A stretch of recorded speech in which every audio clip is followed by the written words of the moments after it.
Science and ability में biology का part हमने पढ़ना है और उसमें हमने स्ट्रक्चर ऑफ ब्रेन पढ़ना है।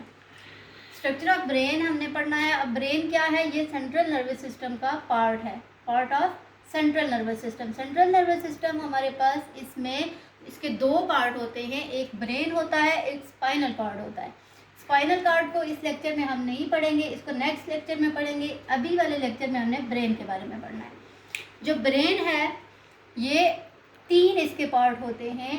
अगर हम इसके स्ट्रक्चर को देखें तो इसमें एक जो है वो फोर ब्रेन होता है, जो सामने वाला हिस्सा होता है ब्रेन का, फिर मिड ब्रेन है और फिर आपके पास हाइंड ब्रेन है, जो कि जिसको प्रिमिटिव ब्रेन भी कहा जाता है। यानी ये पहले जो पुराना, इसको पुराना या प्रिमिटिव ब्रेन भी कहा जाता है, हाइंड ब्रेन को। अब इसमें अगर आप देखें तो फोर ब्रेन जो है ये बहुत जो ब्रेन का सबसे बड़ा पार्ट होता है, जिसको हम फोर ब्रेन कहते हैं। इसके आपके पास 3 मेजर पार्ट होते हैं, सेरिब्रम, थैलेमस और लिम्फेटिक सिस्टम। जो लिम्फेटिक सिस्टम होता है इसको फर्दर 3 पार्ट्स में डिवाइड किया जाता है। एक इसका पहला पार्ट जो है इसको हम कहते हैं हाइपोथैलेमस, दूसरा है हिप्पोकैम्पस और तीसरा आपके पास अमेग्डाला होता है। ये किसके पार्ट हैं? लिम्फेटिक सिस्टम के, जो कि फोर ब्रेन का पार्ट होता है। ठीक है, फिर मिड ब्रेन की तरफ जाते हैं, उसके पार्ट्स को देखते हैं तो इसमें 2 पार्ट इसके होते हैं। पहले तो ये जो होता है ये इन दोनों के दरमियान कनेक्शन भी होता है, इसको रिले सेंटर भी कहते हैं, relay centre between hind brain and fore brain. इसमें आपके पास 2 हिस्से होते हैं इसके, एक वेंट्रल हिस्सा कहते हैं इसको हम, वेंट्रल पार्ट, और दूसरा है डोर्सल पार्ट। जो वेंट्रल पार्ट है उसको हम टेगमेंटम कहते हैं और जो डोर्सल पार्ट है इसको हम टेक्टम कहते हैं। यानी मिड ब्रेन के हमारे पास 2 हिस्से आ जाते हैं, जो वेंट्रल पार्ट है और डोर्सल पार्ट है, 2 हिस्से हैं इसके। वेंट्रल में टेगमेंटम आ जाता है और डोर्सल में टेक्टम आ जाता है। अभी हम सिर्फ इनके पार्ट्स पढ़ रहे हैं, फंक्शन नहीं पढ़ रहे, फंक्शन भी हम पढ़ेंगे। अब तीसरा जो पार्ट है ब्रेन का वो है हाइंड ब्रेन। हाइंड ब्रेन के भी 3 ही पार्ट होते हैं फर्दर, मतलब इसको भी 3 हिस्सों में डिवाइड किया जाता है। एक इसमें है पोन्स, फिर है मेड्यूला ओब्लोंगेटा और तीसरा पार्ट है इसका सेरिबेलम। आपने सेरिब्रम को और सेरिबेलम को कंफ्यूज इसमें नहीं होना, क्योंकि इसमें सेरिब्रम जो है वो फोर ब्रेन का पार्ट है और सेरिबेलम जो है वो हाइंड ब्रेन का पार्ट है। ठीक हो गया, ये थे इन तीनों के पार्ट्स। ठीक है, इसको हम रिवाइज कर लेते हैं कि फोर ब्रेन आपके पास 3 पार्ट इसमें है, सेरिब्रम, थैलेमस और लिम्फेटिक सिस्टम। लिम्फेटिक सिस्टम में मजीद 3 हिस्सों में इसको डिवाइड किया जाता है, हाइपोथैलेमस, हिप्पोकैम्पस और अमेग्डाला में। जबकि मिड ब्रेन में 2 पार्ट आ जाते हैं, टेगमेंटम और टेक्टम। हाइंड ब्रेन में आपके पास पोन्स है, मेड्यूला ओब्लोंगेटा है और सेरिबेलम है। अब आते हैं हम इनके फंक्शंस के ऊपर। फंक्शंस आप चाहे पहले सेरिब्रम के, इसके ब्रेन में जिस भी हिस्से के आप पढ़ लें उसमें कोई इशू नहीं है, तो हम पहले हाइंड ब्रेन के पढ़ लेते हैं। तो हाइंड ब्रेन में हमने क्या पढ़ा? हमारे पास इसके 3 पार्ट होते हैं, 3 हिस्से होते हैं। कौन कौन से हैं? पोन्स, मेड्यूला ओब्लोंगेटा और सेरिबेलम। अब इसमें सबसे पहले पोन्स हैं, तो पोन्स में इसका फंक्शन क्या है? स्लीपनेस और वेकफुलनेस, मतलब जो हम सोते और जागते हैं वो हम किसकी वजह से, वो हमारी पोन्स काम कर रही होती हैं तब हम सोते या जागते हैं। या अलर्टनेस, यानी कोई भी ऐसा इशू या थ्रेटनिंग हो जाती है, जहाँ पे कोई थ्रेट होता है तो हम अलर्ट होते हैं, तो वो भी हम किसकी वजह से होते हैं? पोन्स की वजह से होते हैं। जैसे हम जाग जाएं तो कोई अगर किसी मतलब किसी स्टिमुलस की वजह से कोई थ्रेटनिंग पोजीशन आ जाती है, कोई भी ऐसी अलार्मिंग सिचुएशन आ जाती है, तो हमारी बॉडी को जो चीज़ अलर्ट करती है वो पोन्स होती है। ठीक, दूसरा है आपका मेड्यूला ओब्लोंगेटा। अब अगर आप इसके फंक्शंस पे देखें तो ये बहुत इंपॉर्टेंट इसके फंक्शंस हैं, जैसे ब्रीदिंग, सांस लेना, हार्ट बीट, यानी जो दिल की धड़कन होती है वो भी मेड्यूला ओब्लोंगेटा कंट्रोल कर रहा होता है। और तीसरी जो इसका फंक्शन है वो ब्लड प्रेशर को कंट्रोल करना है। यानी इसके तीनों फंक्शन हार्ट से रिलेटेड हैं, यानी ब्रीदिंग है, हार्ट बीट है और ब्लड प्रेशर, यानी ब्लड को जो प्रेशर है उसको हाई, लो या नॉर्मल रखना। मतलब इसका मेन काम ये होता है कि ये ब्लड प्रेशर को नॉर्मल रखता है। फिर है तीसरा, इसमें आपके पास है सेरिबेलम, तो ये डिटरमिन करता है आपकी एक्यूरेट बॉडी पोजीशन को। ठीक, यानी बॉडी बैलेंस आपके पास इसमें जो थर्ड पॉइंट है वो आप अगर इन दोनों को आप कंपेयर कर लें तो बॉडी बैलेंस और एक्यूरेट पोजीशन इसमें आपको समझ आ जाएगी कि कैसे ये बॉडी को बैलेंस रखता है, बॉडी को एक एक्यूरेट पोजीशन में रखता है। फिर मसल कोऑर्डिनेशन, मसल्स का भी सेम है कि आपके मसल जो हैं वो कैसे काम करेंगे, वो भी आपके सेरिबेलम उसको कंट्रोल करता है। यानी हाइंड ब्रेन के तीनों पार्ट्स के तीन तीन फंक्शन हमने पढ़ लिए।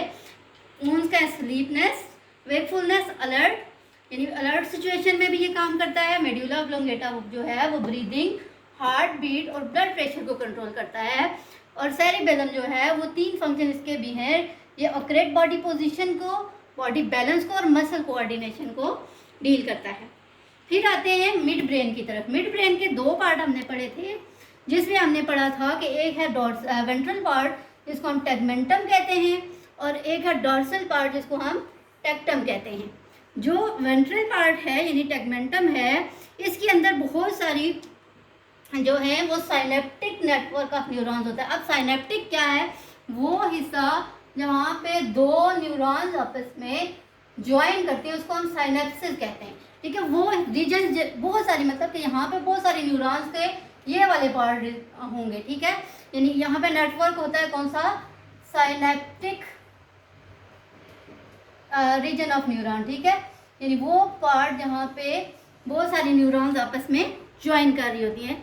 और ये हमने जैसे कहा कि ये मिड ब्रेन और हाइंड ब्रेन का आपस में कनेक्शन है, तो ये भी उसी में आपको समझ आ जानी चाहिए कि ये साइनेप्टिक नेटवर्क कुछ इधर से आ रही होंगी, कुछ इधर से आ रही होंगी, तो वो आपस में ज्वाइन करेंगी। फिर ये है होम्योस्टेसिस और रिफ्लेक्स एक्शन में इन्वॉल्व होता है। इसमें दो आपके पास टर्म्स हैं, होम्योस्टेसिस और रिफ्लेक्स एक्शन। होम्योस्टेसिस को हम देख लेते हैं, ये क्या होता है? होम्योस्टेसिस होता है जो आपकी बॉडी की इंटरनल कंडीशंस होती हैं उसको मेंटेन रखना, यानी maintenance of bodies internal conditions. अब इंटरनल कंडीशन में वाटर की कंडीशन भी आ जाती है, फिर हीट यानी टेम्परेचर को कंट्रोल करना, फिर सॉल्ट्स या मिनरल्स की कंट्रोलिंग, ये सारा काम जो है वो होम्योस्टेसिस की मेजर हेडिंग में आ जाता है, जो कि टेगमेंटम का काम है। और उसके बाद है रिफ्लेक्स एक्शन। रिफ्लेक्स एक्शन क्या होता है? सडन रिस्पॉन्सेज होते हैं जो आपने शो करने होते हैं किसी भी स्टिमुलस के, अगर मतलब उसमें वो आपके कंट्रोल में नहीं होते, वो वॉलेंटरी नहीं होते बल्कि वो इनवॉलेंट्री होते हैं। यानी इसको हम कहते हैं sudden responses of, sudden responses इसको कहते हैं, जो हम किसी भी स्टिमुलस के अगेंस्ट, मतलब एकदम से जैसे आप किसी गर्म चीज़ को हाथ लगाएं और आप एकदम से बिना सोचे आप हाथ को पीछे कर लेते हैं, तो वो एक रिफ्लेक्स एक्शन होता है और वो भी टेगमेंटम उसको कंट्रोल करता है। अब जो टेक्टम है इसमें ये इसके एक तो ये रिस्पॉन्सिबल है ऑडिटरी। ऑडिटरी किससे होता है? सुनने से। ठीक है, यानी जो कान के फंक्शंस हैं उनको। और विजुअल रिफ्लेक्सेस, विजुअल रिफ्लेक्सेस मतलब रिफ्लेक्स तो हमने अभी पढ़ लिया क्या होता है। विजुअल मतलब कि जो देखने से रिलेटेड चीज़। खत्म। नेक्स्ट पार्ट जो कि बहुत इम्पॉर्टेंट पार्ट है ब्रेन का, मतलब कि अपने फंक्शंस के हिसाब से ये सबसे बड़ा भी है और फंक्शन भी इसके बहुत सारे हैं। तो इसमें जो सबसे इसका मेन पार्ट है, बड़ा पार्ट है, वो है सेरिबेलम।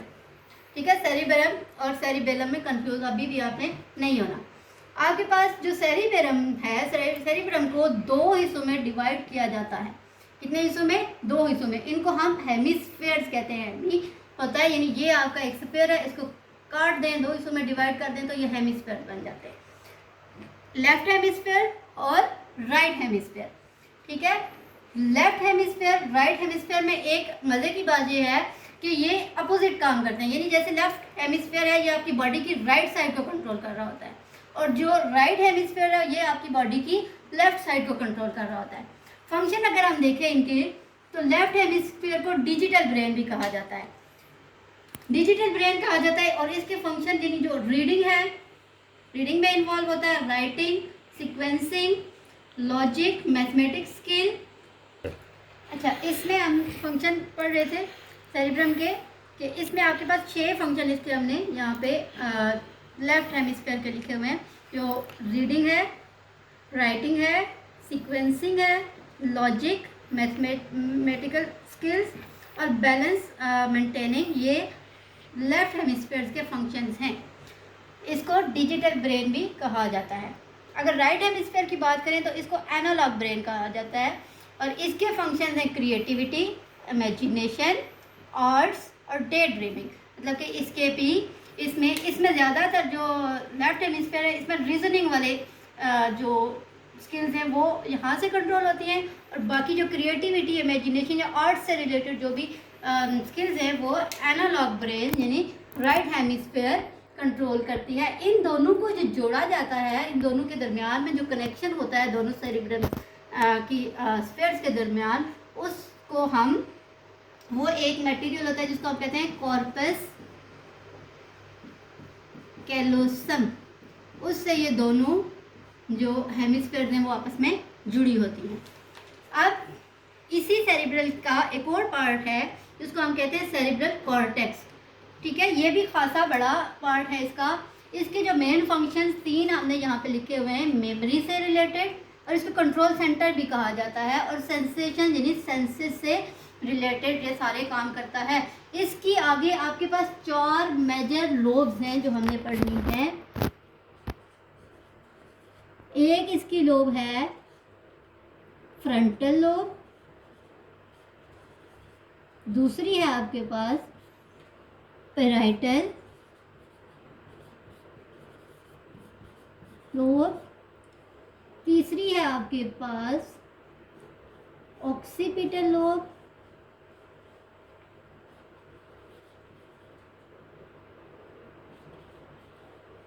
और चौथी है आपके पास टेम्पोरल लोब।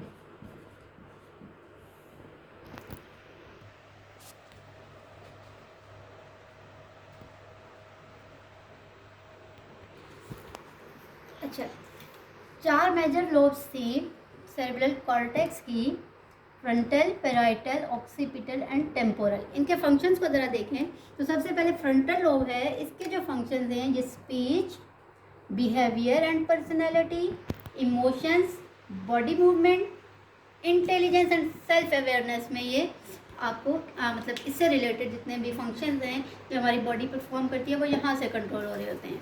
दूसरी आपके पास है टेम्पोरल लोब, ये मेमोरी को, हियरिंग को और अंडरस्टैंडिंग लैंग्वेजेस को ये कंट्रोल कर रहा होता है। तीसरी लोब है पैराइटल लोब, जिसके फंक्शन में है लैंग्वेजेस एंड सिंबल्स को समझना, लैंग्वेज को समझना, वो भी यहाँ से कंट्रोल होता है। विजुअल परसेप्शंस, मतलब ये देखने से रिलेटेड कामों को भी कंट्रोल करती है।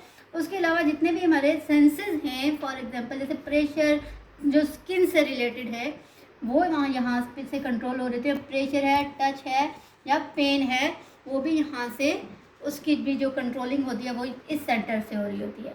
उसके अलावा giving meanings to sensory information, इन जितने भी सेंस ऑर्गन से इंफॉर्मेशन आ रही होती है उसको एनालाइज करना और उसका मतलब कि उसको उससे क्या नतीजा निकलता है और उससे आगे क्या रिस्पॉन्सेज जो होंगे वो यहाँ से कंट्रोल हो रही होती है। चौथे नंबर पे है ऑक्सीपिटल लोब, ये आपके विजन से रिलेटेड है, ये मतलब आँख से रिलेटेड है, जिसमें आप कलर विजन भी है और कलर परसेप्शन भी है, वो भी यहाँ से कंट्रोल होती है। और उसके अलावा मूवमेंट यानी बॉडी मूवमेंट को भी यहाँ से कंट्रोल किया जाता है। ये आपकी सेरेब्रल कॉर्टेक्स की जो लूप्स थी वो थी। इसके अलावा एक और पार्ट है ब्रेन का, फोर ब्रेन का, जिसको थैलेमस कहते हैं। इसके और पैराइटल लोब के फंक्शंस थोड़े से सेम है। ये भी उन सेंसरी इंफॉर्मेशंस को डायग्नोज करता है जो ब्रेन की तरफ आ रही होती हैं डिफरेंट सेंसेस से। फिर आ जाते हैं एक और जो इसी फोर ब्रेन का पार्ट है लिम्फेटिक सिस्टम। लिम्फेटिक सिस्टम में हमने पढ़ा था कि इसके हमारे पास 3 पार्ट्स हैं, हाइपोथैलेमस, हिप्पोकैम्पस और अमिग्डाला। इनके फंक्शंस को अगर हम देखें तो ओवरऑल अगर इसके फंक्शन देखें तो यहाँ पे बिहेवियरल रिस्पॉन्सेज हैं और इमोशनल रिस्पॉन्सेज है, फियर है, सैडनेस है या हैप्पीनेस है, वो इस सिस्टम से कंट्रोल हो रही होती है। और इसमें जो हाइपोथैलेमस है इसका पार्ट, उसके मेजर जो फंक्शन हैं वो है फिजियोलॉजिकल डेली रिस्पॉन्सेज, मतलब जो डेली हमारी लाइफ में जो हम काम कर रहे होते हैं, जैसे हमारी बॉडी में एनर्जी बन रही होती है, कहाँ बनेगी, कितनी एनर्जी बनेगी, वो यहाँ से कंट्रोल हो रही होती है, बॉडी टेम्परेचर और कंट्रोल एपिटाइट। एपिटाइट क्या होती है? हंगर यानी भूख, उसको भी यहाँ से कंट्रोल किया जाता है। फिर है हिप्पोकैम्पस। हिप्पोकैम्पस को गेटवे टू मेमोरी भी कहा जाता है, यानी कि हमारी जो मेमोरी है उसको बनाने में हेल्प करता है। अगर इसमें कोई भी डैमेज आ जाता है तो एक बीमारी होती है जिसको कहते हैं इंटेरोग्रेड एमेंसिया, ठीक है। इसमें ये होता है कि हमारी जो ब्रेन है वो न्यू मेमोरीज नहीं बना रहा होता, यानी हम जो नई चीज़ देखते हैं बस वो जब हमने देखी तो उसी टाइम हमारे ब्रेन में आती है तो थोड़ी देर बाद हमें भूल जाती है, यानी हम उसको क्या सेव नहीं कर सकते। यानी ये नई जो मेमोरी है वो बनाने में ये हिप्पोकैम्पस जो है ये हेल्प करता है, इसलिए हम इसको गेटवे टू मेमोरी भी कहते हैं। फिर लास्ट जो पार्ट है लिम्फेटिक सिस्टम का वो है एमिग्डाला। ये भी इमोशंस को कंट्रोल करता है, स्पेशली जो थ्रेटनिंग इमोशंस होते हैं, जैसे जहाँ पे फाइट और फ्लाइट कंडीशन आ जाती है, यानी या तो आपने काम करना है या भाग जाना है वाली सिचुएशन है, वहाँ पे ये रिस्पॉन्सेज जो है वो यहाँ से कंट्रोल हो रहे होते हैं। ये था ओवरऑल आपके पास ब्रेन का स्ट्रक्चर, जिसमें हमने इसके पार्ट्स भी पढ़े और उसके फंक्शंस भी पढ़े।